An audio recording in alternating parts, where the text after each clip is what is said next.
बच्चों, क्या आप जानते हो कि पंजाब में कौन सी भाषा बोली जाती है? हिमाचल प्रदेश में कौन सी भाषा बोली जाती है? और उनका पहरावा क्या है?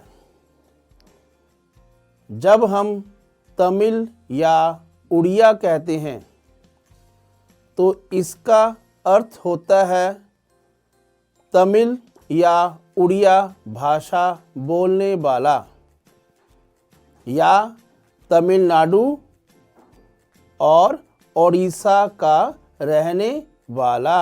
इसी तरह से प्रत्येक क्षेत्र का पहरावा, भाषा, खान पान, नृत्य, संगीत और चित्रकला भी अलग अलग है। हरेक क्षेत्र की अपनी अलग पहचान है। इसी को हम क्षेत्रीय संस्कृति कहते हैं। बच्चों, इस पाठ में हम इस बात पर चर्चा करेंगे कि क्षेत्रीय संस्कृतियों का निर्माण कैसे हुआ। तो चलिए आरंभ करते हैं 7वीं कक्षा की सामाजिक विज्ञान की इतिहास की पुस्तक हमारे अतीत भाग 2 का पाठ 9 क्षेत्रीय संस्कृतियों का निर्माण। बच्चों, हम प्रत्येक क्षेत्र को कुछ खास किस्म के भोजन, वस्त्र, काव्य, नृत्य, संगीत और चित्रकला से जोड़ा करते हैं।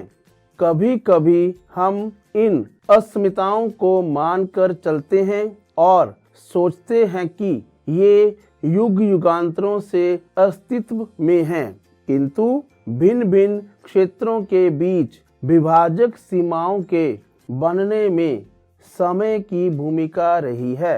जिन्हें हम आज क्षेत्रीय संस्कृतियां समझते हैं, वे समय के साथ साथ बदली हैं और सच तो ये है कि आज भी बदल रही हैं।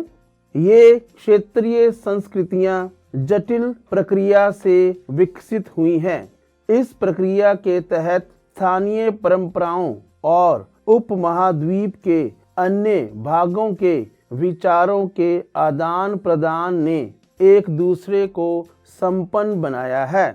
कुछ परंपराएं तो कुछ विशेष क्षेत्रों की अपनी हैं, जबकि कुछ अन्य भिन्न भिन्न क्षेत्रों में एक समान प्रतीत होती हैं। परंतु इसके अतिरिक्त कुछ अन्य परंपराएं एक खास इलाके के पुराने रीति रिवाजों से तो निकली हैं, परंतु अन्य क्षेत्रों में जाकर उन्होंने एक नया रूप ले लिया है। चेर और मलयालम भाषा का विकास। तो बच्चों, आइए भाषा और क्षेत्र के बीच अंतर संबंध के एक उदाहरण से अपना विश्लेषण प्रारंभ करें। महोदयपुरम का चेर राज्य प्रायद्वीप के दक्षिणी पश्चिमी भाग में, जो आज के केरल राज्य का एक हिस्सा है, 9वीं शताब्दी में स्थापित किया गया। मलयालम भाषा इस इलाके में बोली जाती थी। शासकों ने मलयालम भाषा एवं लिपि का प्रयोग अपने अभिलेखों में किया। वस्तुतः इस भाषा का प्रयोग उपमहाद्वीप के सरकारी अभिलेखों में किसी क्षेत्रीय भाषा के प्रयोग के सबसे पहले उदाहरणों में से एक है। साथ साथ चेर लोगों ने संस्कृत की परंपराओं से भी बहुत कुछ ग्रहण किया। केरल का मंदिर रंगमंच, जिसकी परंपरा इस युग तक खोजी जा सकती है, संस्कृत के महाकाव्यों पर आधारित था। मलयालम भाषा की पहली साहित्यिक कृतियां, जो लगभग 12वीं शताब्दी की बताई जाती हैं, प्रत्यक्ष रूप से संस्कृत की ऋणी हैं। यह भी एक काफी रोचक तथ्य है कि 14वीं शताब्दी का एक ग्रंथ लीला तिलकम, जो व्याकरण तथा काव्य शास्त्र विषयक है, मणि प्रवालम शैली में लिखा गया था। मणि प्रवालम का शाब्दिक अर्थ है हीरा और मूंगा, जो यहाँ दो भाषाओं संस्कृत तथा क्षेत्रीय भाषा के साथ साथ प्रयोग की ओर संकेत करता है। शासक और धार्मिक परंपराएं। जगन्नाथी संप्रदाय अन्य क्षेत्रों में क्षेत्रीय संस्कृतियां क्षेत्रीय धार्मिक परंपराओं से विकसित हुई थीं। इस प्रक्रिया का सर्वोत्तम उदाहरण है पुरी, ओडिशा में जगन्नाथ का संप्रदाय। जगन्नाथ का शाब्दिक अर्थ है दुनिया का मालिक, जो विष्णु का पर्यायवाची है। आज तक जगन्नाथ की काष्ठ प्रतिमा स्थानीय जनजातीय लोगों द्वारा बनाई जाती है, जिससे यह अर्थ निकलता है कि जगन्नाथ मूलतः एक स्थानीय देवता थे, जिन्हें आगे चलकर विष्णु का रूप मान लिया गया। 12वीं शताब्दी में गंग वंश के एक अत्यंत प्रतापी राजा अनंत वर्मन ने पुरी में पुरुषोत्तम जगन्नाथ के लिए एक मंदिर बनवाने का निश्चय किया। उसके बाद 1230 में राजा अनंग भीम तृतीय ने अपना राज्य पुरुषोत्तम जगन्नाथ को अर्पित कर दिया और स्वयं को जगन्नाथ का प्रतिनियुक्त घोषित किया। ज्यों-ज्यों इस मंदिर को तीर्थ स्थल यानी तीर्थ यात्रा के केंद्र के रूप में महत्व प्राप्त होता गया, सामाजिक तथा राजनीतिक मामलों में भी इसकी सत्ता बढ़ती गई।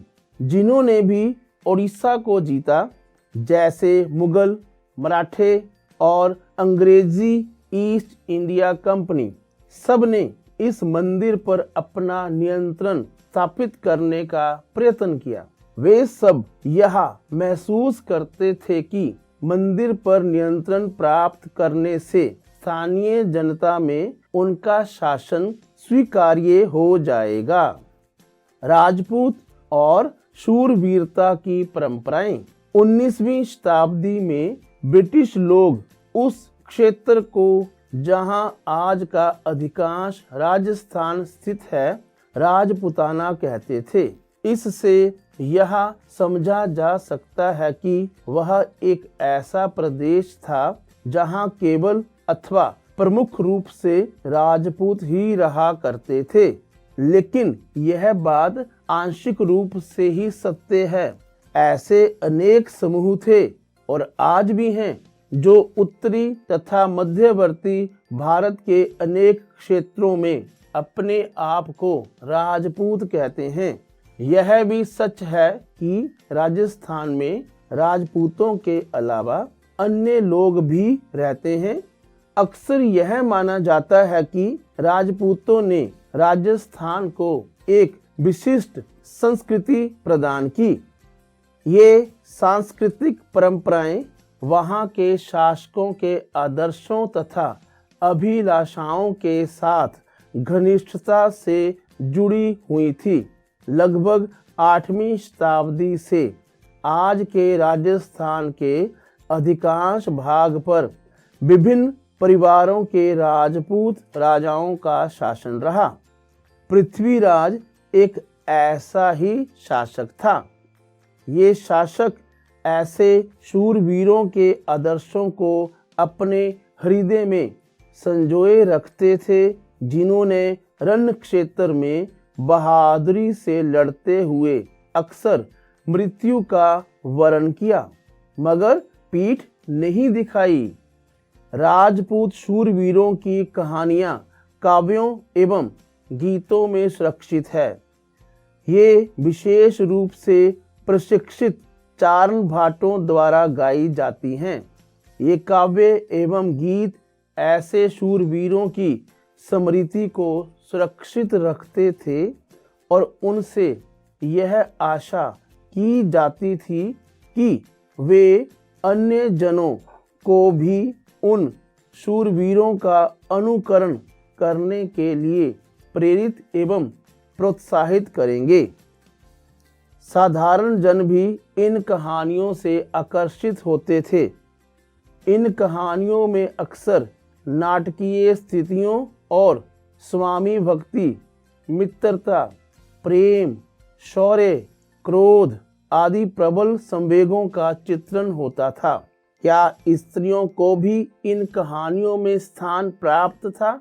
जी हाँ, कभी कभी वे झगड़े के कारण के रूप में विद्यमान हैं। जब पुरुष स्त्रियों को जीतने के लिए अथवा उनकी रक्षा के लिए आपस में लड़ते थे। कहीं कहीं यह भी चित्रित किया गया है कि स्त्रियां अपने शूरवीर पतियों का जीवन मरण दोनों में अनुसरण करती थी। सती प्रथा यानी विधवाओं द्वारा अपने मृतक पतियों की चिता पर जिंदा जल जाने की प्रथा का भी कुछ कहानियों में उल्लेख पाया जाता है। इस प्रकार जो लोग शूरवीरता के आदर्शों का पालन करते थे, उन्हें अक्सर इस आदर्श के लिए अपने जीवन का बलिदान करना होता था। क्षेत्रीय सीमांतों से परे कथक नृत्य की कहानी। यदि शूरवीरता की परंपराएं भिन्न भिन्न क्षेत्रों में भिन्न भिन्न रूपों में मिल सकती हैं, तो नृत्य के विषय में भी यही सच है। आइए नृत्य के एक रूप कथक के इतिहास को देखें। यह नृत्य शैली उत्तर भारत के अनेक भागों से जुड़ी है। कथक शब्द कथा शब्द से निकला है, जिसका प्रयोग संस्कृत तथा अन्य भाषाओं में कहानी के लिए किया जाता है। कथक मूल रूप से उत्तर भारत के मंदिरों में कथा यानी कहानी सुनाने वालों की एक जाति थी। ये कथाकार अपने हाव भाव तथा संगीत से अपने कथावाचन को अलंकृत किया करते थे। 15वीं तथा 16वीं शताब्दियों में भक्ति आंदोलन के प्रसार के साथ कथक एक विशिष्ट नृत्य शैली का रूप धारण करने लगा। राधा कृष्ण के पौराणिक आख्यान यानी कहानियां लोक नाट्य के रूप में प्रस्तुत किए जाते थे, जिन्हें रास लीला कहा जाता था। रास लीला में लोक नृत्य के साथ कथक कथाकार के मूल हाव भाव भी जुड़े होते थे। मुगल बादशाहों और उनके अभिजातों के शासनकाल में कथक नृत्य राज दरबार में प्रस्तुत किया जाता था, जहां इस नृत्य ने अपने वर्तमान अभिलक्षण अर्जित किए और वह एक विशिष्ट नृत्य शैली के रूप में विकसित हो गया। आगे चलकर यह दो परंपराओं अर्थात घरानों में फूला फला। राजस्थान, जयपुर के राज दरबारों में और लखनऊ में अवध के अंतिम नवाब वाजिद अली शाह के संरक्षण में यह एक प्रमुख कला रूप में उभरा। 1850 से 1875 के दौरान यह नृत्य शैली के रूप में इन दो क्षेत्रों में ही नहीं बल्कि आज के पंजाब, हरियाणा, जम्मू और कश्मीर, बिहार तथा मध्य प्रदेश के निकटवर्ती इलाकों में भी पक्के तौर पर संस्थापित हो गया। इसकी प्रस्तुति में क्लिष्ट तथा द्रुत पद संचालन, उत्तम वेशभूषा तथा कहानियों के प्रस्तुतिकरण एवं अभिनय पर जोर दिया जाने लगा।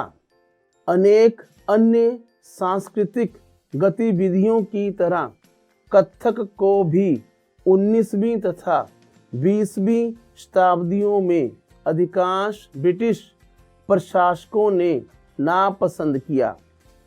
फिर भी यह जीवित बचा रहा और गणिकाओं द्वारा पेश किया जाता रहा। स्वतंत्रता प्राप्ति के बाद तो देश में इसे 6 शास्त्रीय नृत्य रूपों में मान्यता मिल गई। शास्त्रीय नृत्य, किस कला रूप को शास्त्रीय माना जाए? इस प्रश्न का उत्तर देना अक्सर बहुत कठिन होता है।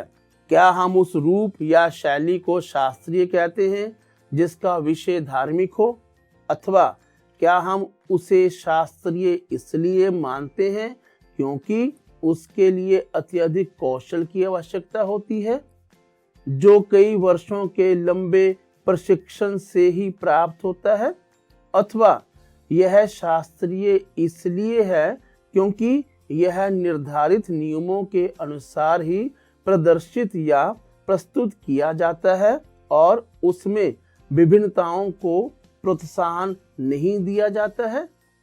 ये ऐसे प्रश्न हैं जिन पर हमें विचार करने की आवश्यकता है। यह भी स्मरणीय है कि बहुत से नृत्य रूपों में जिन्हें लोक नृत्य की श्रेणी में रखा गया है, वे विशिष्टताएं पाई जाती हैं जिन्हें शास्त्रीय रूपों का विशिष्ट लक्षण बताया जाता है। यद्यपि शास्त्रीय विशेषण का प्रयोग उन कला रूपों की श्रेष्ठता का सूचक हो सकता है, फिर भी यह हमेशा सही नहीं होता है। अन्य नृत्य रूप जिन्हें इस समय शास्त्रीय माना जाता है इस प्रकार हैं: भरतनाट्यम तमिलनाडु, कथाकली केरल, ओडिसी उड़ीसा, कुचिपुड़ी आंध्र प्रदेश, मणिपुरी मणिपुर। संरक्षकों के लिए चित्रकला लघु चित्रों की परंपरा। एक अन्य परंपरा जो कई रीतियों से विकसित हुई वह थी लघु चित्रों की परंपरा। लघु चित्र छोटे आकार के चित्र होते हैं जिन्हें आम तौर पर जल रंगों से कपड़े या कागज पर चित्रित किया जाता है। प्राचीनतम लघु चित्र तालपत्रों अथवा लकड़ी की तख्तियों पर चित्रित किए गए थे। इनमें से सर्वाधिक सुंदर चित्र जो पश्चिम भारत में पाए गए जैन ग्रंथों को सचित्र बनाने के लिए प्रयोग किए गए थे। मुगल बादशाह अकबर, जहांगीर और शाहजहां ने अत्यंत कुशल चित्रकारों को संरक्षण प्रदान किया था, जो प्राथमिक रूप से इतिहास और काव्यों की पांडुलिपियां चित्रित करते थे। ये पांडुलिपियां आम तौर पर चटक रंगों में चित्रित की जाती थी और उनमें दरबार के दृश्य, लड़ाई तथा शिकार के दृश्य और सामाजिक जीवन के अन्य पहलू चित्रित किए जाते थे। अक्सर उपहार के तौर पर भी इन चित्रों का आदान प्रदान किया जाता था और ये कुछ गिने चुने लोगों, बादशाह और उनके घनिष्ठ जनों द्वारा ही देखे जा सकते थे। मुगल साम्राज्य के पतन के साथ अनेक चित्रकार मुगल दरबार छोड़कर नए उभरने वाले क्षेत्रीय राज्यों के दरबारों में चले गए। परिणाम स्वरूप मुगलों की कलात्मक रुचियों ने दक्षिण के क्षेत्रीय दरबारों और राजस्थान के राजपूती राज दरबारों को प्रभावित किया, लेकिन इसके साथ ही उन्होंने अपनी विशिष्ट विशेषताओं को सुरक्षित रखा और उनका विकास भी किया। मुगल उदाहरणों का अनुसरण करते हुए शासकों तथा उनके दरबारों के दृश्य चित्रित किए जाने लगे। इनके साथ साथ मेवाड़, जोधपुर, बूंदी, कोटा और किशनगढ़ जैसे केंद्रों में पौराणिक कथाओं तथा काव्यों के विषयों का चित्रण बराबर जारी रहा। ऐसा ही एक अन्य क्षेत्र था आधुनिक हिमाचल प्रदेश के इर्द गिर्द हिमालय की तलहटी का इलाका। 17वीं शताब्दी के बाद वाले वर्षों में इस क्षेत्र में लघु चित्रकला की एक साहसपूर्ण एवं भावप्रवण शैली का विकास हो गया, जिसे बसोली शैली कहा जाता है। यहाँ जो सबसे लोकप्रिय पुस्तक चित्रित की गई थी वह थी भानु दत्त की रस मंजरी। 1739 में नादिर शाह के आक्रमण और दिल्ली विजय के परिणाम स्वरूप मुगल कलाकार मैदानी इलाकों की अनिश्चितताओं से बचने के लिए पहाड़ी क्षेत्रों की ओर पलायन कर गए और उन्हें वहां जाते ही आश्रयदाता तैयार मिले, जिसके फलस्वरूप चित्रकारी की कांगड़ा शैली विकसित हुई। 18वीं शताब्दी के मध्य भाग तक कांगड़ा के कलाकारों ने एक नई शैली विकसित कर ली, जिसने लघु चित्रकारी में एक नई जान डाल दी। उनकी प्रेरणा का स्रोत वहाँ की वैष्णव परंपराएं थी। ठंडे नीले और हरे रंगों सहित कोमल रंगों का प्रयोग और विषयों का काव्यात्मक निरूपण कांगड़ा शैली की विशेषता थी। स्मरण रहे कि साधारण स्त्री पुरुष भी बर्तनों, दीवारों, कपड़ों, फर्श आदि पर अपनी कलाकृतियां चित्रित करते थे। कला के इन नमूनों में से कुछ ही बच पाते थे। इसके विपरीत लघु चित्र राजमहलों में सावधानी पूर्वक रखे जाते थे, जिससे वे सदियों तक सुरक्षित रहे। बच्चों, इस भाग में हमने चेर राज्य और मलयालम भाषा के बारे में अध्ययन किया। उसके पश्चात हमने जगन्नाथ संप्रदाय की चर्चा की। फिर हमने राजस्थान और राजपूतों के बारे में ज्ञान प्राप्त किया। उसके पश्चात लघु चित्र शैली और फिर हमने कथक नृत्य और अन्य शास्त्रीय नृत्यों के विकास के बारे में चर्चा की। लघु चित्रों और कांगड़ा शैली का अध्ययन किया। पाठ का शेष हिस्सा हम अगले भाग में करेंगे। तो आइए अब हम अभ्यास कार्य करते हैं। प्रश्न 1 मिलान करें। अनंतवर्मन, जगन्नाथ, महोदयपुरम, लीला तिलकम, लघु चित्र। केरल, कांगड़ा, उड़ीसा, पुरी, केरल। अनंतवर्मन, उड़ीसा। जगन्नाथ, पुरी। महोदयपुरम, केरल। लीला तिलकम, केरल।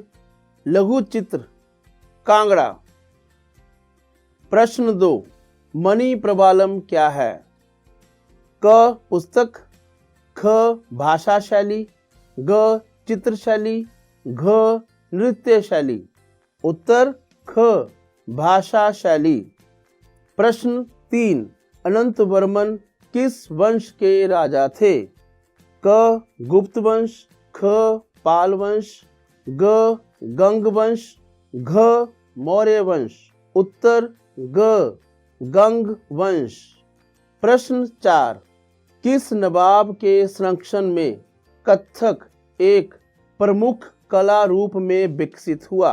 क वाजिद अली शाह, ख मीर कासिम, ग मिर्जा वजीर अली, घ सआदत अली। उत्तर क वाजिद अली शाह। प्रश्न 5 इनमें से कौन सा नृत्य शास्त्रीय नृत्य शैली नहीं है? क कथक, ख मणिपुरी, ग नाटी, घ भरतनाट्यम। उत्तर ग नाटी।